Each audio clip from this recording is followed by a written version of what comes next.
Baraya Cakra parantos waktosna 80,5 FM Radio Cakra midangkeun dongeng Sunda Dora-Dori.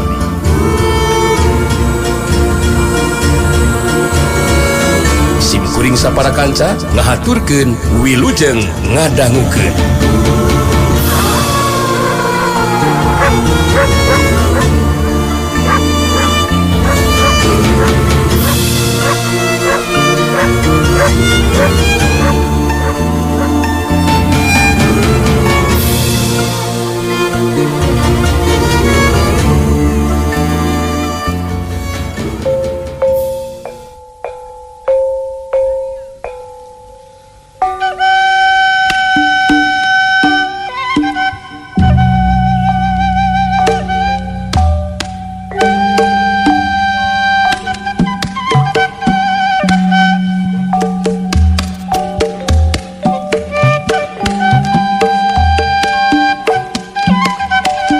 Anjeunna teh ya kamari oge maksakeun atuh ayeuna oge anjeunna masih suasana pemulihan gitu tah.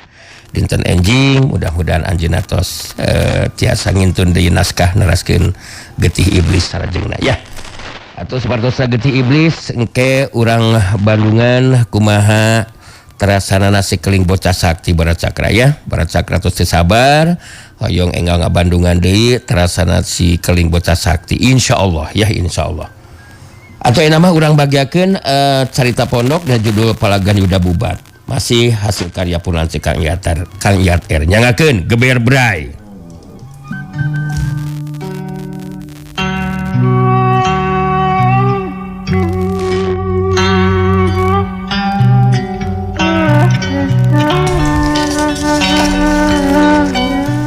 Ngadegna kerajaan Pajajaran dimimitian leuwih ti heula ku ngadegna kerajaan Sunda anu mibanda riwayat ayana kejadian perang Bubat di Trowulan Majapahit. Cikal bakal ngadegna kerajaan Pajajaran mibanda kasang tukang anu panjang. Rundayan katurunan mimiti ngadegna kerajaan-kerajaan di Tatar Sunda tangtu we aya hubunganana jeung ngadegna kerajaan Pajajaran. Tumali jeung eta pedaran ngeunaan babad Pajajaran bakal diwatesanan ku kasang tukang ngeunaan ayana kejadian perang Bubat. Anu saterusna tina eta kejadian baris ngagelarkeun rupa-rupa kejadian sejena anu akhirnya bakal jadi turus dina ngadegna kerajaan Pajajaran di Tatar Sunda. Kocapkeun Prabu Linggabuana anu jeneng raja di kerajaan Sunda waktu sarita. Kagungan putra opat ti permeswari Dewi Lara Linsing namung dua mah tilar nyaeta putra anu kadua sareng katilu. Anu cikal kawilang putri gelis nelah Diah Pitaloka. Sedengkeun anu bungsu nelah Wastu Kencana yuswana 8 tahun. Kacaturkeun harita di lebat karaton Sang Prabu nuju kasumpingan tamu utusan ti Raja Majapahit Prabu Hayam Wuruk. Eta tilu urang tamu teh kawilang arah lingalukis ngemban pancen ti Sang Prabu Hayam Wuruk. Kaing Mas ngalukis putih Diah Pitaloka. Prabu Linggabuana kalintang bingana nampi tamu anu sumping ti Majapahit.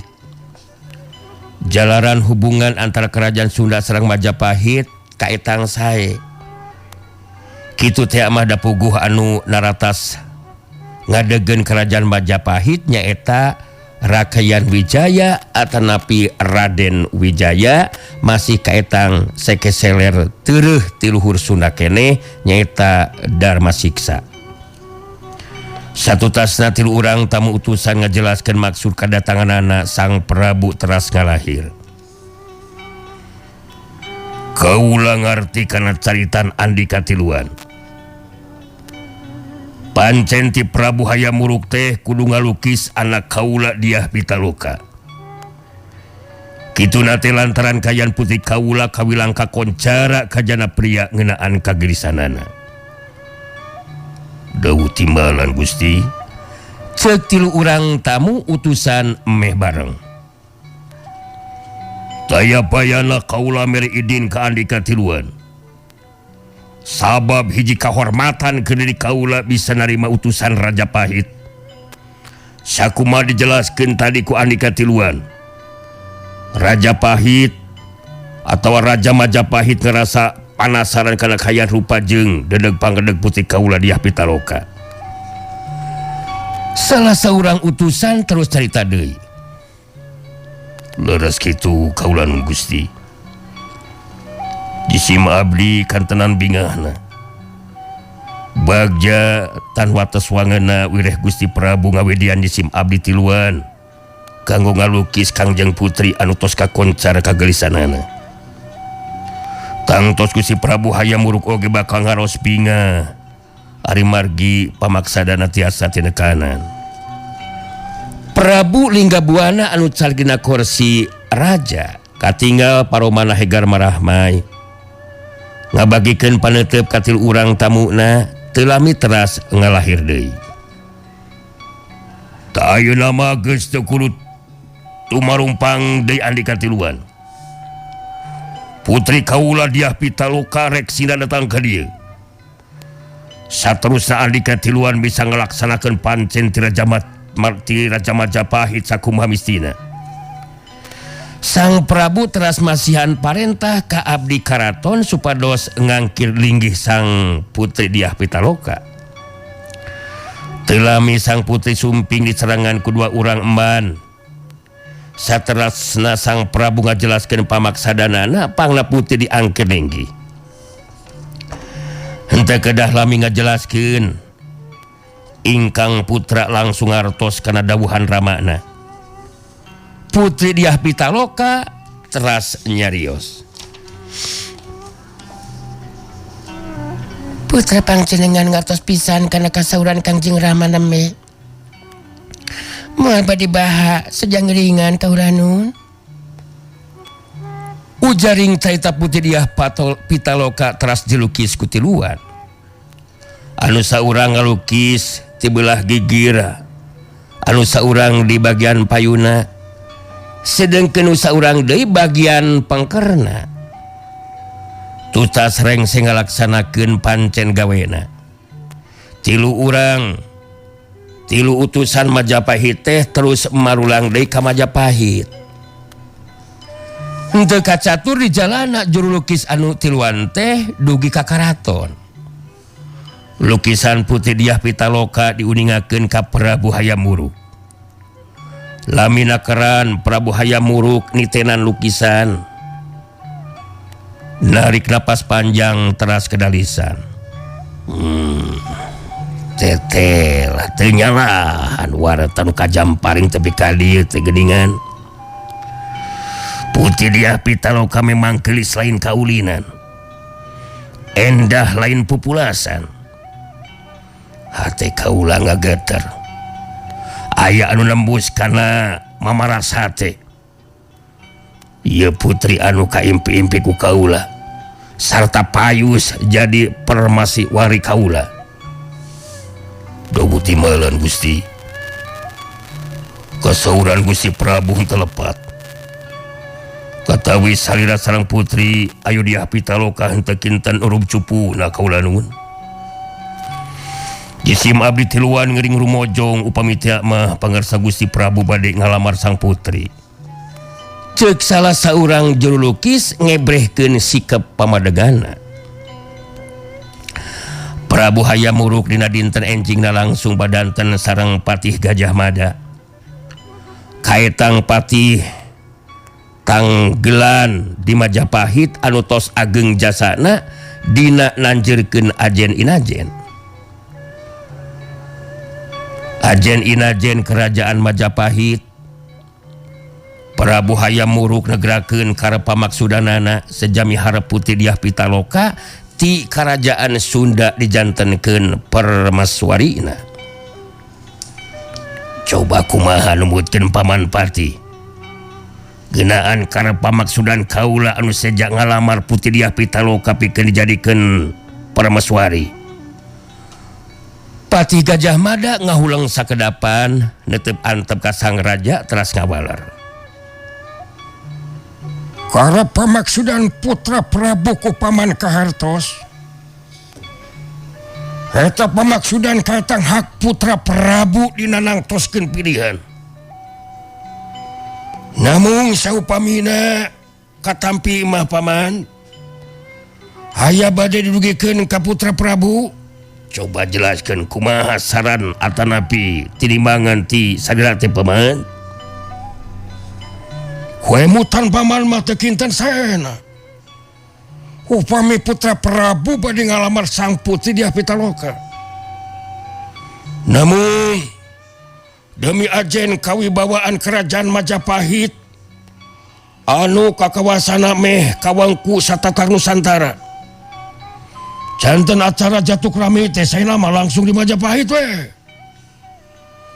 Wayana kitu sang putri sareng sepuhna anu kedah sumping ka dieu.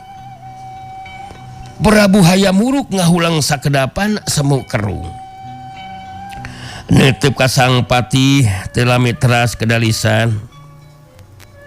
Nah kinten-kinten moal nyinggung paraosan pihak kerajaan Sunda kitu paman. Saupami teh mah teu sajalan sareng tali paranti adat Sunda. Numutkeun waktos anu namina Jatuk Rami kedah di tempatna istri paman. Patih Gajah Mada serileutik. Netep antep terasa sauran. Putra Prabu ulah aya emutan kitu. Paman gaduh kayakinan pihak kerajaan Sunda moal ngamasalahkeun hal anu seperti kitu. Anu jelas hiji kahormatan kanggo Prabu Linggabuana kagungan mantu kasalira putra Prabu Raja Majapahit anu kakoncara ka Janapria. Janten dina leresan ieu mah putra Prabu henteukeun aya mutan anu sanes-sanes. Sing percanten ka paman sanaos dina manah mah Prabu Hayam Wuruk karaos kirang panuju kana pamadegan Patih Gajah Mada. Namun ras emut kana jasana sakitu ageungna Majapahit madugikeun ka sapertos ayeuna kayanana. Upami henteu ku jasana Patih Gajah Mada, kitu emutan sang Prabu dina waktu sarita. Akhirna mah Prabu Hayam Wuruk nyaluyuan kana jalan pamikiran Patih Gajah Mada. Dina dinten enjingna Prabu Hayam Wuruk miwarang sababaraha urang utusan pikeun ngadugikeun panglamar ka Putri Diah Pitaloka anu aya di kerajaan Sunda.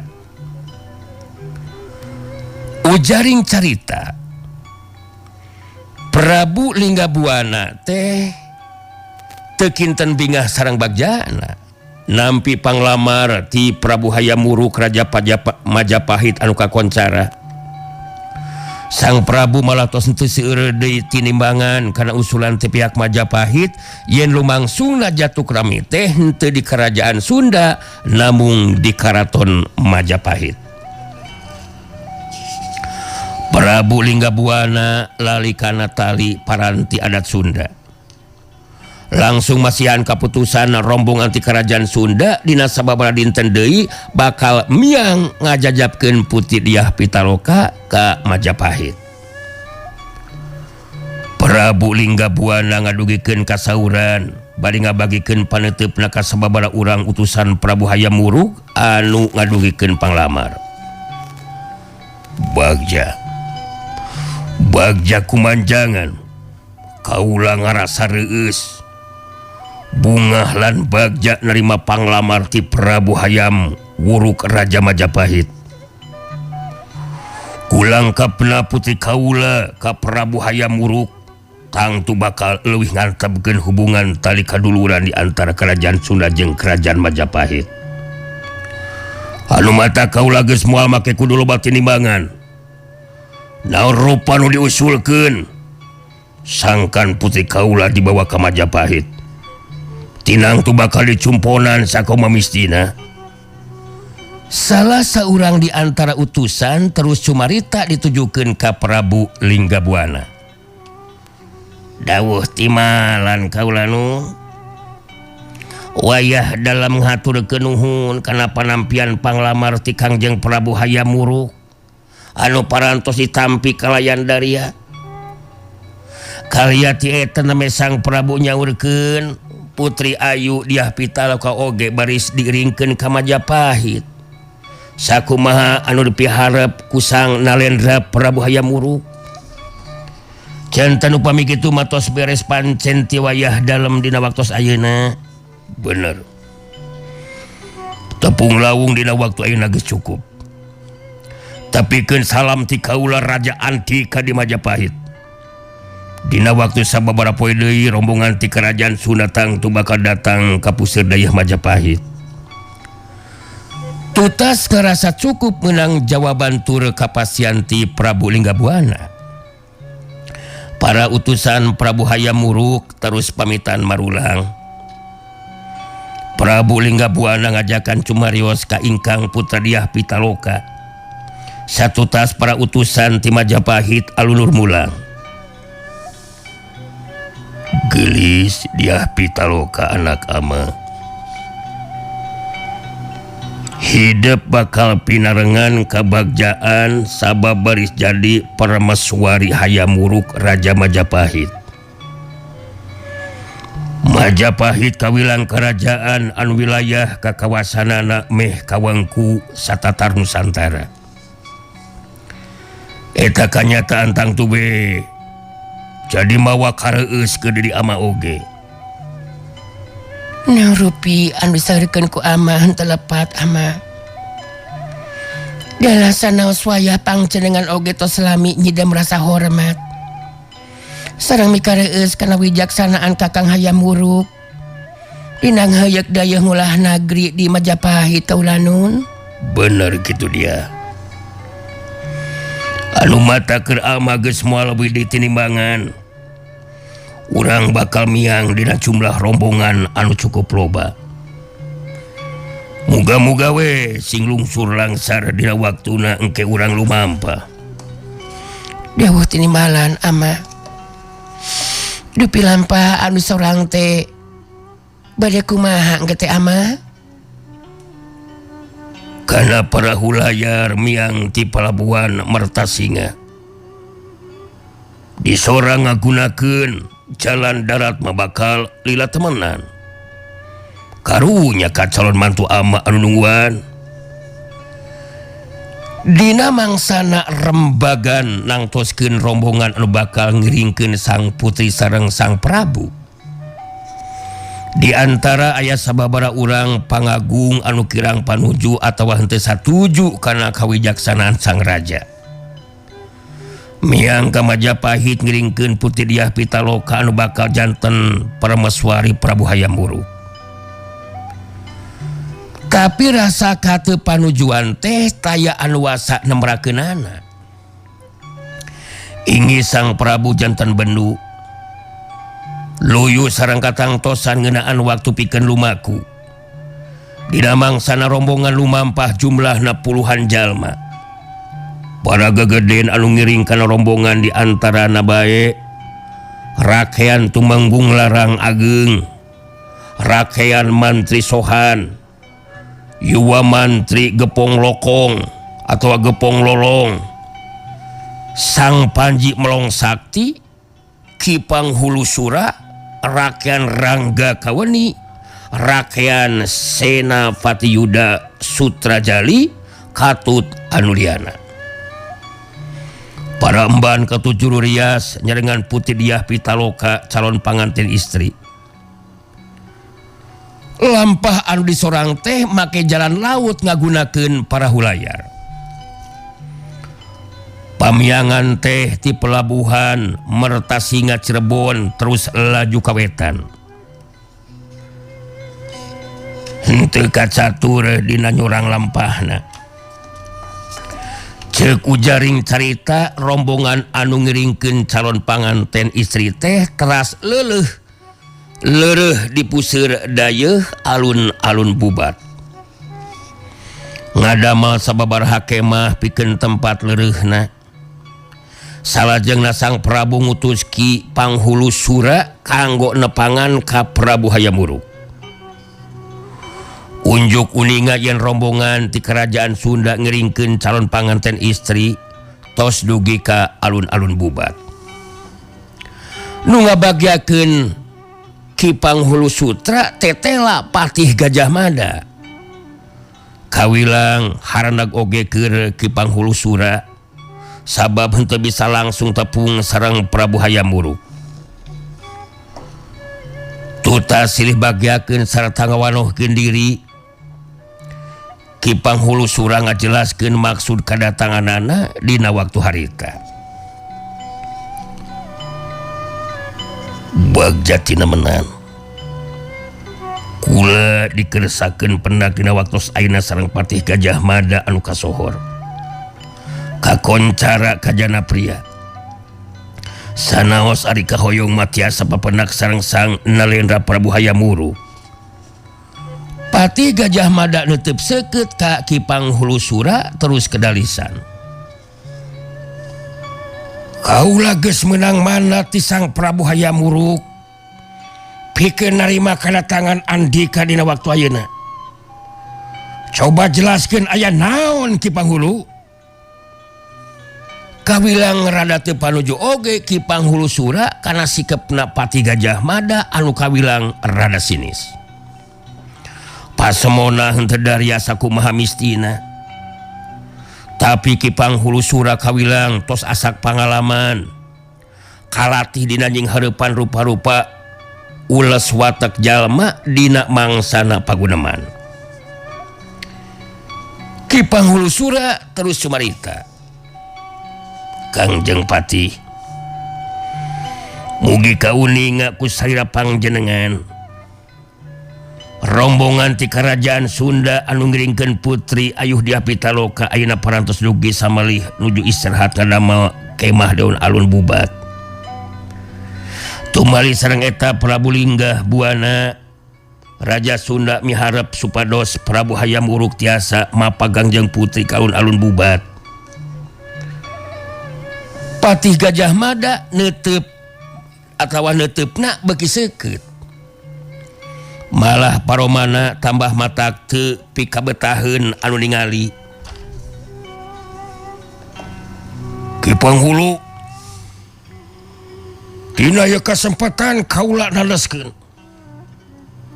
Raja Majapahit Prabu Hayam Wuruk ngorek datang ngabagiakeun ka alun-alun Bubat. Eta karap jeung harapan ti Raja Sunda moal bisa jadi kanyataan. Ki Panghulusura kerung. Hareneg sareng teu ngarti ku sikap sarta cerosan Sang Patih Gajah Mada. Maksud sarira panjenengan teh kumaha?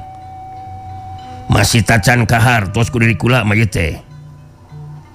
Ki Panghulu, lain Prabu Hayam Wuruk anu kudu datang mapagabagiakeun ka alun-alun Bubat. Tapi Dyah Pitaloka anu kudu dijajabkeun dipasrahkeun ka Karaton Majapahit salaku upeti keur sang raja. Nandakeun Raja Sunda tunduk talu ka Majapahit. Kitu maksud caritaan kaula teh.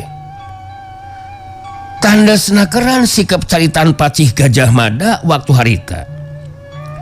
Kalintang kagetna Ki Panghulusura. Paroman jadi ngembang wara. Aya nu ngaheab panas nemrag kana dadana. Sakedapan Ki Panghulusura henteu nyuara. Masih kene kaget ku ayeuna cariosan Sang Patih saperti kitu. Sedengkeun Patih Gajah Mada kedal di lisan. Sok wartakeun ayeuna mah Kalingga Buana Raja Andika. Pasrahkeun ka dia Dyah Pitaloka jadi upeti Raja Majapahit. Ucara kitu kerajaan Sunda nganyatakeun diri tunduk taluk ka Majapahit.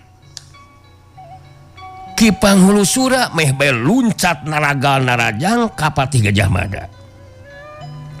Namun enggal nahan diri. Kawilang salah kacida upama milaku tarung komo ieu salah ku tamu. Tetepan Ki Panghulusura semua anu hurung sanaos nafsu namun masih kene tetap mampu ngadalikeun diri. Sikap serta caritan Patih benar-benar mangrupa panghinaan ke Raja Sunda. Kula henteu bisa narima, malah Prabu Linggahbuana oge pasti bakal kahudang amarahna. Andika benar-benar tengah cenan ke Raja Sunda sang Patih. Patih Gajah Mada sikapna tambah tanes dina ngedalkeun di sana. Ki Penghulu, handika geus henteu kudu lila aya di dieu. Geura mulang wartakeun kerajaan dika sakumandu caritakeun ku kaula tadi. Bisa narima kana eta katang tuan syukur, lamun henteu narima ngalung harti ngapangkang ka Majapahit. Ki Panghulu Sura geus teu miharep lami paguneman. Di barung kudada anu ngahayap panas nahan amarah, Ki Panghulu Sura tos teu pamitan deui kebat mulang. Teu sawarata lami ti mulangna Ki Panghulu Sura, sumping Prabu Hayam Wuruk ku Patih Gajah Mada dijelaskeun ngeunaan kadatangan Ki Panghulu Sura utusan Raja Sunda Prabu Linggahbuana. Prabu Hayam Wuruk katinggal riuk pasemona anu ngadadak alum. Satu tasna Patih Gajah Mada tadi masihan katang tuan ku utus atawa kautusan Raja Sunda. Patih Gajah Mada mungkas pedaran di sana. Tah kitu sikap patang tuan ti paman. Sakedahna memang kitu kaputusan ti urang. Hari margi Majapahit memang leuwih cemar tibatan Sunda. Hirang payus sarta henteu dina tempatna upami putra Prabu anu kedah mapagabagiakeun diah pitaloka kaun alun bubat. Netep di barung pasemon anu bingung, Prabu Hayam Wuruk teras ngalahir. Paman, kaula sabenerna mah kurang panuju ku ayeuna keputusan Paman Patihan seperti kitu. Margi tos tiasa dipastikeun pihak Sunda bakal kasinggung ku cariosan Paman Patih tadi. Prabu Hayam Wuruk cumariosna memang teu wantun tandes atawa ngalepatkeun ka Patih Gajah Mada. Kituna teh jalaran sanaos jeneng raja namung Yuspa Prabu Hayam Wuruk name 20 tahun. Sedengkeun Patih Gajah Mada kaitang langkung sepuh kitu deui dina masalah pangalaman tos kawilang asak.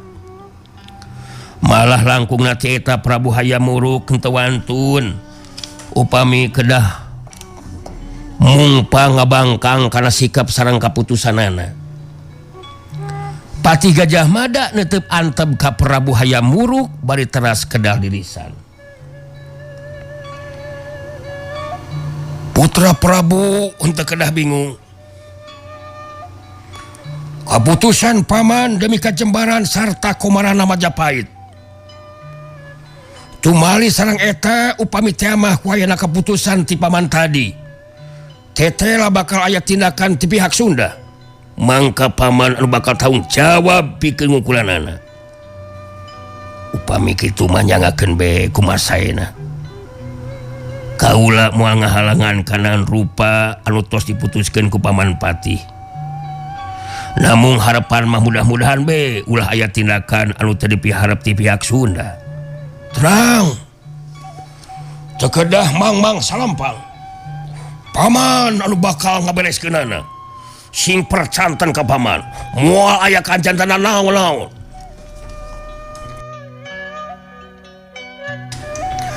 Patih Gajah Mada ngabeberah manah sang Prabu ulah ngaraos ewed manah atanapi salampang bakal aya naon-naon. Kocapkeun Ki Panghulu Sura anu diutus ku Prabu Linggahbuana dumugi ka kemahna sang Prabu teras medar hasil tina ngalaksanakeun pancena. Kalintang kagetna Prabu Linggahbuana nampi katerangan ti Ki Panghulu Sura. Pamente Sang Prabu janten perem tawis bendu manahna kasinggung ku sikep cariosan Patih Gajah Mada. Ki Panghulusura mungkas pedaranana. Tah janten kitu Gusti Prabu. Nyangakeun sadaya-daya wayah panjenengan oge henteu kinten ambek kena nguping kasauran ti Patih Gajah Mada. Namun dikersakeun wayah panjenengan masih kene tiasa ngadalikeun diri. Henteu dugikeun ka Bitotama sareng Patih Gajah Mada. Rada lami Prabu Linggah Buana ngahuleng ngaraga menang. Harana nakaran amanahna. Teu nyangka bakal nampi kaputusan anu saperti kitu ti pihak Majapahit. Prabu Linggah Buana neuteup antep ka Ki Panghulusura teu lami teras nyarios. Atuh eta mah kaputusan teh sarua jeung panghinaan. Pihak Majapahit teu ngajenan mun kitu mah ka pihak urang. Terus terang kaula henteu bisa narima kana eta sikap sarta caritaan Patih Gajah Mada. Pikeun Sunda henteu rek seba ka Majapahit. Komo masrakeun putri kaula Diah Pitaloka dijadikeun upeti pikeun tanah Sunda tunduk talu ka Majapahit. Ieu panghinaan teu bisa diantepkeun Ki Panghulu. Dawuh timalan Gusti. Nyangakeun eta mah bobot pangayon timbang taraju aya di saira Kanjeng Prabu. Wayah panjenengan sajang ngiringan kana sikap sareng kaputusan ti saira panjenengan. Urang kudu ngayakeun rembagan eta mah. Ieu kayan kudu jadi bahan sawala keur pihak urang. Secara pribadi keur kaula leuwih hade nemasing pati tumekaning perlaya di Palagan Yuda jeung tibatan kudu nurut atawa ngalaksanakeun kaputusan pihak Majapahit anu teu ngajenan ka Sunda. Timalan. Dina wangi ieu urang memang kaimas kayakeun sawala. Margi kaputusan anu dilisankeun ka Patih Gajah Mada ngawakilan Prabu Hayam Wuruk. Jelas tos teu ngacenan, tos miajen ka pihak Sunda. Ieu kanyataan memang teu tiasa diantepkeun. Bener kitu paman.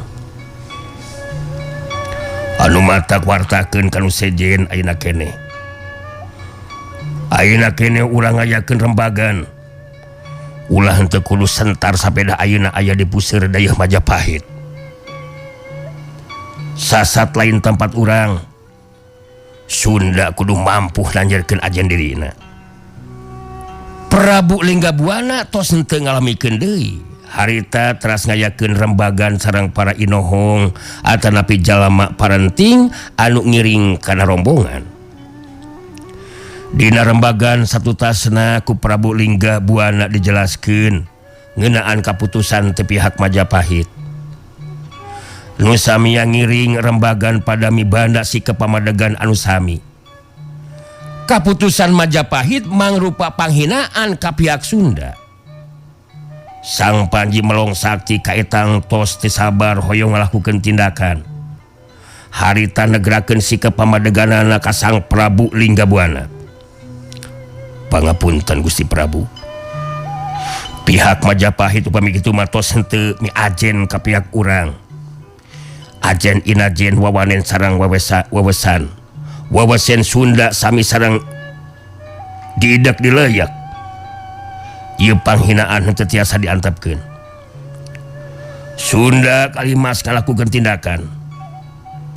Urang kalimas tiasa ngabuktikeun ka pihak Majapahit yen Sunda miboga ajen diri anu teu bisa dihina kitu bae ku Majapahit.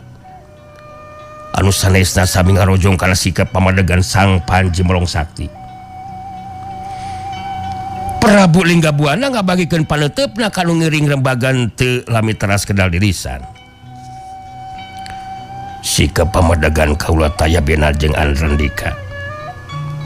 Ku ayeuna kitu urang pada saega diri iatna ayeuna mah.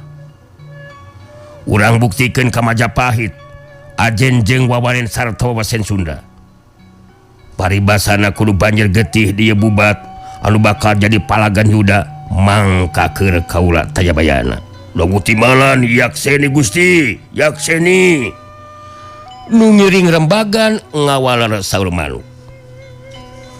Prabu Linggabuana teras ngalahir deui. Urang pada saringset pageuh iket caringcing pageuh kancing. Cangcut taliwanda rawe-rawe rantas malang-malang putung. Teu kudu risiko pati rempan ku ajal. Leuwih hade na masing pati tu mekaning perlaya ngabebengkang jadi pugang jeung tibatan kudu ngaku tunduk talu ka Majapahit. Nyakseni, yakseni Gusti, yakseni Gusti. Saur Manuk anu ngiring rembagan ngawalar. Sareng sena rembagan Sang Prabu masihan pancen karakean Senapati Yuda Sutrajali kanggo nyiapkeun barisan.